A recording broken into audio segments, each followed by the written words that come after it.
welcome, you guys. Come through, do your thumbs up, tell your friends, whatever you need to do. But we're talking about crystals today, and I just brought a few of them.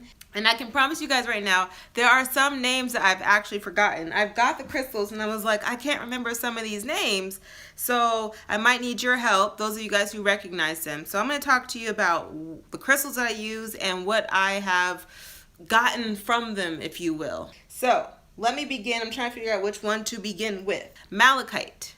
I was in the crystal store. Crystal stores are really kind of funny. And this was in Sedona. I remember getting this one and I was like really drawn to it. This crystal was good for traveling, and it's also good for protecting children as well. And this became very important when I was dealing with that deep childhood work, dealing with your little childhood traumas.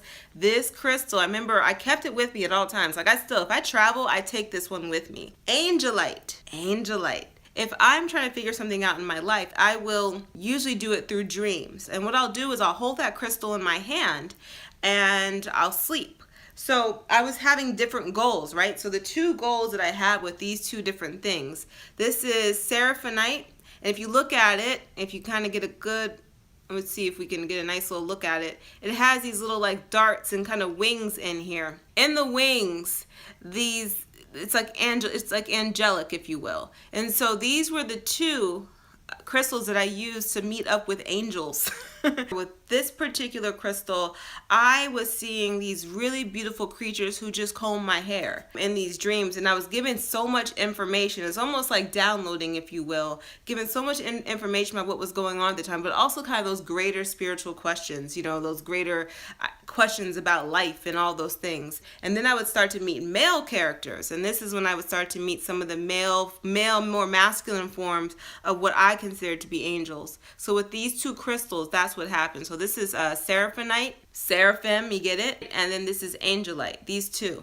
So this is like a big Smoky Quartz. This is what is profound about this one. This is a good one. And when you're working on something and you have a sense of aggravation and maybe there's energy around you that isn't quite working for you, this crystal right here, you put this in your space, you put this in your area, it's going to essentially get rid of all that. It dispels all of that. So Untitled is right here.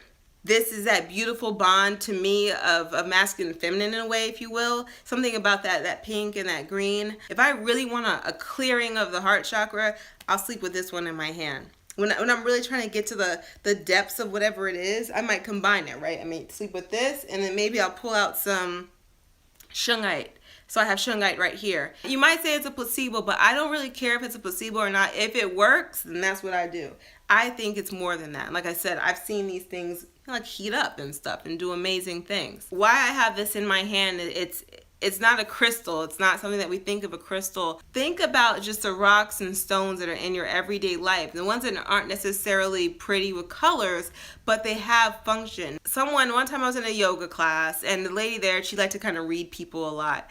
And I don't let people really read me. But in this particular situation, I was like, all right, go ahead. She said, you know what? Go home, go find yourself a river rock and put it on your womb. I started to use this around my time of the month because I'm not sure how anyone is, but for me, I get a lot of high energy. And so this one right here, it was grounding. Reiki, doing the distant healing stuff. If I'm working with a new person, I usually will sit this right there with me. It almost will ground me so that I don't get so caught up in their energy. And it's just a very grounding thing. This is a river rock. So it's that great balance between earth and water. Now I have a little piece of Moldavite right here. Me and Moldavite, we get along like pigs in slop. When I first got Moldavite, I remember reading a lot about it, and people were saying that it's too much for them, it makes them cuckoo or whatever. And I was wearing Moldavite earrings, I had a Moldavite ring every day, no problem. Me and Moldavite were flying high. And I realized that Moldavite just doesn't work with everyone. And this is how I knew how powerful Moldavite was. For me, I felt as if an old friend had come to greet me and we were just hanging out. But I went into a Trader Joe's, right? And my hair was covering my earrings, so she didn't even really see it at first. And this girl was like, what's going on with you? I said, I don't know. She's like, gosh, you know, I'm feeling this intense energy from you. Do you have Moldavite on you? And I'm like, what do you, and then so I showed her my ear and she's like, oh, okay, now I understand. She goes, I only feel that way near Moldavite. This was a cashier. This was a cashier. So it wasn't like I bumped into her while we were shopping. So there was a good amount of distance that we had, and she felt that Moldavite right away. Coming to find out, her mother was a Peruvian shaman. So crazy part was this. She goes, yeah, my mom was a Peruvian shaman, but I can't stand all that stuff. I never really wanted to be a part of it. So it makes sense that this right here was a little too much for her. The energy itself represented something that she didn't want to be a part of. I love this crystal, I really do. But it isn't a grounding crystal. This isn't a crystal to work out your issues. This is a crystal if you would like to be just otherworldly and you want to get that information and feel that kind of expanse in who you are. So that's what we have here. This is Moldavite. Yes, it's pretty rare because it comes from Czechoslovakia, Moldav, or the Moldavite is either the name of the person who found it or the actual place it is, you know, it's from.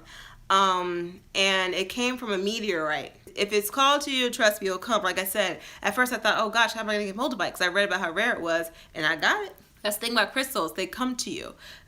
When you're ready for them, they will come. This is Herkimer. So this also comes from a particular place in Herkimer, New York. When I first got attuned to Reiki, so when I first like tapped into that energy for myself, it was like the only crystal that I wanted to be around was Herkimer. And I didn't even understand what was so special about Herkimer. You know, like I didn't understand like why I liked it, but I was so attached to it. It was Herkimer, that's not true, Herkimer and Petersite. So Herkimer is known to be incredibly clear. It's found in New York, and this has a certain level of rarity as well. This is not a perfect Herkimer, so there are little like inclusions in there, but I kind of like that feeling of imperfection. This was probably the first little bit of Herkimer I got. I have clearer ones. It's gorgeous. It's super clear. This is not your regular clear quartz at all. This, I mean, it's super clear. It's like you're looking through glass, but it's so hard, and you know, and it has this energy. It's totally uplifting. So like even now, I have it in my hand, and it's totally uplifting. If you knew where I was probably like an hour before I came and sat down to join you guys today, you would know that crystals are miracles. I feel uplifted and light, like super, super light. So light that I can kind of not care about anything because I'm on such a high. To find a really clear piece, you're going to spend a good chunk of change for it. So, you know, when you look for crystals and you're wanting to like pay that money, I pick something that when you see it, it just takes you over. You know what I'm saying? This is the Lapis Lazuli. So I'm glad someone threw that name out because I forgot what this was. This was the one that I used when I read that book, The Book of Secrets. Just reading that book, sometimes books will have that effect on you where you just feel inspired to do something. At least that's how it should be for you. Like the book, what it does is say, okay, yes, this is possible. And then your creative mind should say, it is possible. So now I'm going to do something to see how it works. And I said, tonight I'm going to leave my body. So I put it on my forehead and I went into like a kind of a meditation, trying to calm myself, center myself. And then next thing you know, I started to roll out my body. Placebo or not, this crystal spoke to me. Now, I always forget the name of this crystal, and then someone will remember it, and then I will forget it all over again. So, of course, I've forgotten it. I know it's a chemical, and the thing about the chemical, you know, that it creates like these little round parts. It looks like a puffy cloud. And this, what attracted me to it, it wasn't the name, of course. It was the formation. It was this roundness. And it just reminded me of something very feminine. And lavender, it's a lavender color, and that's the color of, I've always associated with my grandmother. Actually, both grandmothers, to be honest. When I was getting deeply into exploring what feminine energy was and really pursuing it, this crystal was by my side. This crystal was right there with me. This formation was right here with me. I'm thinking it's labradorite. Yeah, I think so. So for me, I never really cared the name. You want to know the name just so like you can get it again and all that kind of stuff, but that's not what I'm in it for. It's about the feeling, you know, like when magic.